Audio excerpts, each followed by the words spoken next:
Unknown at that time, many of these banks had been drawing on a vast reservoir of cash from the Federal Reserve in order to keep their daily operations from freezing up.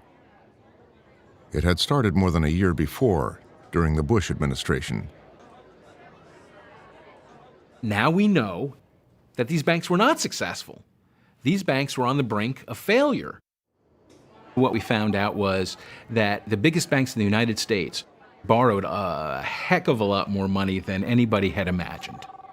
The details of the loans became public only after Bloomberg News took the case all the way to the Supreme Court. So what we found out really was that Wall Street was in much, much deeper problems. They were in much deeper trouble than we ever imagined. On the peak day in 2008, it was December 5th, 2008, the banks had taken loans of $1.2 trillion. And that's one day. And out of that $1.2 trillion, not necessarily on the same day, Morgan Stanley alone took out $107 billion, had $107 billion in loans out in a single day. Citigroup, over $99 billion on a single day. Bank of America, $91 billion on a single day.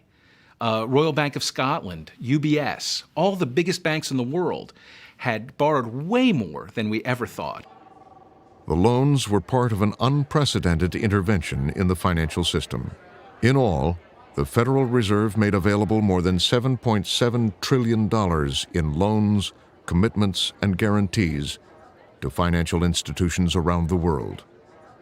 The data shows the Fed was lending not just to American banks, but to banks all over the world, and in amounts that were really astonishing.